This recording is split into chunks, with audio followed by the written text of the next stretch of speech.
മനുഷ്യന്റെ ഏത് തെറ്റിനും മാപ്പുണ്ടെന്നും ഏത് തെറ്റും ക്ഷമിക്കപ്പെടുമെന്നും മഹാപരാധങ്ങൾക്ക് പൊറുതിയുണ്ടെന്നും പറയുന്ന ഗ്രന്ഥമാണ് ബൈബിൾ. ആ ബൈബിളില് ഒരിടത്ത് പറയുകയാണ് ദൈവം ക്ഷമിക്കില്ല എന്ന് പറയും. എന്നാൽ കർത്താവ് അവനോട് ക്ഷമിക്കില്ല. അപ്പോൾ അനേക ആളുകളുടെ മനസ്സിൽ ഒരു ചിന്തയുണ്ട്, ഞാൻ എങ്ങനെ ജീവിച്ചാലും കുഴപ്പമില്ല. ഒരു വചനം വായിക്കാം. നിയമാവർത്തന പുസ്തകം 29 അധ്യായം 18, 19 വായിക്കാം. 18, 19, 20 വായിക്കാം. അവരുടെ ദേവന്മാരെ സേവിക്കാനായി നമ്മുടെ ദൈവമായ കർത്താവിൽ നിന്ന് ഇന്ന് തന്റെ ഹൃദയത്തെ അകറ്റുന്ന പുരുഷനോ സ്ത്രീയോ കുടുംബമോ ഗോത്രമോ നിങ്ങളുടെ ഇടയിൽ ഉണ്ടായിരിക്കരുത്. അടുത്ത് തുറക്ക വായിക്കണം. കയ്പുള്ള വിഷഫലം കായ്ക്കുന്ന മരത്തിന്റെ വേര് നിങ്ങളുടെ ഇടയിൽ ഉണ്ടാകരുത് എന്ന് പറഞ്ഞാൽ അതൊരു ഉപമയാണ്. അത് ആരെയോ സൂചിപ്പിക്കുകയാണ്. അത് ആരെയോ അടയാളപ്പെടുത്താൻ ഉപയോഗിക്കുന്ന ഒരു വാക്കാണ്. അതാരാണിത്? അങ്ങനെയുള്ളവൻ. കയ്പുള്ള വിഷഫലം കായ്ക്കുന്ന മരത്തിന്റെ വേര് പോലെയുള്ളവൻ, അങ്ങനെയുള്ളവൻ. വായിക്കാം. ഈ ശാപവാക്കുകൾ കേൾക്കുമ്പോൾ കുതിർന്നതും വരണ്ടതും ഒന്ന് തന്നെ എന്ന ഭാവത്തിൽ നിർത്തുക. കുതിർന്നതും, അതായത് ഇത്തരം വചനങ്ങൾ കേൾക്കുമ്പോൾ അനുതാപത്തിലേക്ക് ആഹ്വാനം ചെയ്യുന്ന ദൈവത്തിന്റെ പരിശുദ്ധാത്മാവിന്റെ സ്വരം ഒരു ദേശത്ത് അലയടിക്കുമ്പോൾ ഇത്തരം മനോഭാവമുള്ള ആളുകൾ, കയ്പുള്ള വിഷഫലം കായ്ക്കുന്ന മരത്തിന്റെ വേര് പോലെയുള്ള ആളുകൾ അവരെന്ത് ചെയ്യും? ഞാൻ വരണ്ടതും കുതിർന്നതും ഒന്നുപോലെ. നല്ലത് ചെയ്താലും മോശപ്പെട്ട ജീവിതം നയിച്ചാലും അതൊരുപോലെ, എങ്ങനെ ജീവിച്ചാലും അതൊരുപോലെ എന്ന ഭാവത്തിൽ, വരണ്ടതും കുതിർന്നതും ഒന്ന് തന്നെ എന്ന ഭാവത്തിൽ, ഞാൻ എൻ്റെ ഇഷ്ടത്തിന് നടന്നാലും സുരക്ഷിതനായിരിക്കുമെന്ന് പറഞ്ഞ് തന്നെ അനുഗ്രഹിക്കും. ചില ആളുകൾ അങ്ങനെയാണ്. അതായത് എന്നെ നന്നാക്കാൻ നോക്കണ്ട, വേറൊരു വചനത്തിലേക്കൂടെ വരണം. അത് ദിനവൃത്താന്ത പുസ്തകം എടുക്കാം. 2 ദിനവൃത്താന്തം 36 പറയുന്നത് ബാബിലോൺ അടിമത്തത്തിലേക്ക് ജനം നയിക്കപ്പെട്ടതിന്റെ 7 കാരണങ്ങൾ ബൈബിൾ പറയുകയാണ്. അതിലെ 1-ാമത്തെ കാരണം വായിക്കാം.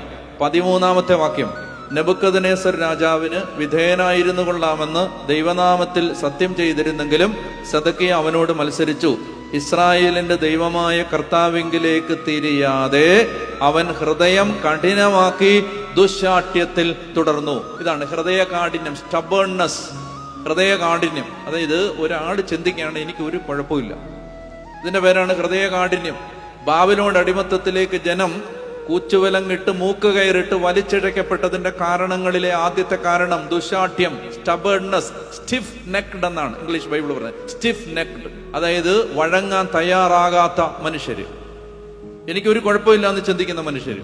എനിക്ക് കുമ്പസാരിക്കേണ്ട ആവശ്യമില്ല, എനിക്ക് അനുദപിക്കേണ്ട ആവശ്യമില്ല, ഞാനെല്ലാം നന്നായിട്ട് ചെയ്ത ഒരാളാണ്, ഞാൻ ജീവിതത്തിൽ തിന്മയൊന്നും ചെയ്തിട്ടില്ല, ഇങ്ങനെ ചിന്തിക്കുന്ന ഈ ദുശാഠ്യം ഹൃദയം കഠിനമാക്കുന്നതിനെ കുറിച്ച് പിന്നീട് വീണ്ടും വചനം പറയുന്നുണ്ട്. എബ്രായർ 3-ാം അധ്യായം, ഹീബ്രൂസ് ചാപ്റ്റർ 3 വേഴ്സ് 7 പരിശുദ്ധാത്മാവ് പറയുന്നത് പോലെ ഇന്ന് നിങ്ങൾ അവിടുത്തെ സ്വരം ശ്രവിക്കുമ്പോൾ മരുഭൂമിയിലെ പരീക്ഷണകാലത്തുണ്ടായ പ്രകോപനത്തിൽ എന്നതുപോലെ നിങ്ങളുടെ ഹൃദയം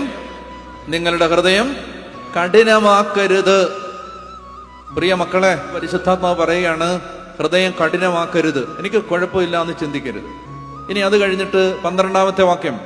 എന്റെ സഹോദരരെ, ജീവിക്കുന്ന ദൈവത്തിൽ നിന്ന് നിങ്ങളിൽ ആരും വിശ്വാസരഹിതമായ, ആ വാക്കാണ് എനിക്ക് വേണ്ടത്, ദുഷ്ടഹൃദയം, ഈവിൾ ഹാർട്ട്, വിശ്വാസരഹിതമായ ദുഷ്ടഹൃദയം മൂലം അകന്നു പോകാതിരിക്കാൻ ശ്രദ്ധിക്കണം. ഇനി വീണ്ടും പറയുകയാണ് 15-ാമത്തെ വാക്യം, 15 ഹീബ്രൂസ് 3:15 ഇപ്രകാരം പറയപ്പെട്ടിരിക്കുന്നു, ഇന്ന് നിങ്ങൾ അവന്റെ സ്വരം ശ്രവിക്കുമ്പോൾ എതിർപ്പിന്റെ കാലത്തെന്നതുപോലെ നിങ്ങളുടെ ഹൃദയം കഠിനം. ഇതാണ് ഈ സ്റ്റബേൺനെസ്. അതാണ് സിദെക്കീയ ബാബിലോൺ അടിമത്തത്തിലേക്ക് ജനങ്ങളെ കെട്ടിവലിച്ചു കൊണ്ടുപോകുന്നതിന് കാരണമായ ഈ സ്റ്റബേൺനെസ്. ഇത് അടിമത്തങ്ങളിലേക്ക് കുടുംബങ്ങളെ കൊണ്ടുപോകും. വ്യക്തി ജീവിതത്തെയും കുടുംബത്തെയും ബന്ധങ്ങളെയും സമൂഹത്തെയും ഇടവകയും എല്ലാം ഈ ദുശാഠ്യം നശിപ്പിച്ചു കളയും. അപ്പൊ അതുകൊണ്ട് വചനം പറയുകയാണ് അങ്ങനെ ആ ദുശാഠ്യത്തിൽ തുടരാൻ പാടില്ല. ഇനി നിയമാവർത്തനം 29 തിരിച്ചു വരിക. നിയമാവർത്തനം 29 പറയുകയാണ് കയ്പുള്ള വിഷഫലം കായ്ക്കുന്ന മരത്തിന്റെ വേര് നിങ്ങളുടെ ഇടയിൽ ഉണ്ടാകരുത്. അങ്ങനെയുള്ളവൻ ഈ ശാപവാക്കുകൾ കേൾക്കുമ്പോൾ കുതിർന്നതും വരണ്ടതും ഒന്ന് തന്നെ എന്ന ഭാവത്തിൽ ഞാൻ എങ്ങനെ നടന്നാലും എന്റെ ഇഷ്ടത്തിന് നടന്നാലും സുരക്ഷിതനായിരിക്കുമെന്ന് പറഞ്ഞ് തന്നെ അനുഗ്രഹിക്കും. ഈ സ്റ്റബേൺനെസ്സുമായിട്ട് എനിക്കൊരു കുഴപ്പമില്ല എന്ന് പറഞ്ഞ് ജീവിക്കും. അടുത്ത വാക്യം. ജീവിതത്തിലെ ഏത് തെറ്റും, ശ്രദ്ധിക്കാമോ, ജീവിതത്തിൽ മനുഷ്യൻ ചെയ്തു കൂട്ടുന്ന മാനവകുലത്തിന് വന്നു ഭവിക്കുന്ന സമസ്താപരാധങ്ങൾക്കും മാപ്പുണ്ട്, പാപമോചനമുണ്ട്, രക്ഷയുണ്ട് എന്ന് പറയുന്ന മതമാണ് ക്രിസ്തീയ മതം, പറയുന്ന ഗ്രന്ഥമാണ് ബൈബിൾ. മനുഷ്യന്റെ ഏത് തെറ്റിനും മാപ്പുണ്ടെന്നും ഏത് തെറ്റും ക്ഷമിക്കപ്പെടുമെന്നും മഹാപരാധങ്ങൾക്ക് പൊറുതിയുണ്ടെന്നും പറയുന്ന ഗ്രന്ഥമാണ് ബൈബിൾ. ആ ബൈബിളില് ഒരിടത്ത് പറയുകയാണ് ദൈവം ക്ഷമിക്കില്ല എന്ന് പറയുകയാണ്.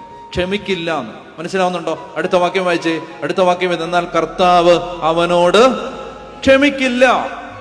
നിങ്ങൾ മനസ്സിലാക്കി, എനിക്കൊരു തെറ്റ്, എനിക്കൊരു കുഴപ്പമില്ല എന്ന് വിചാരിക്കുന്നവനോട് ദൈവം ക്ഷമിക്കില്ല. പറഞ്ഞേ ഹല്ലേലൂയ.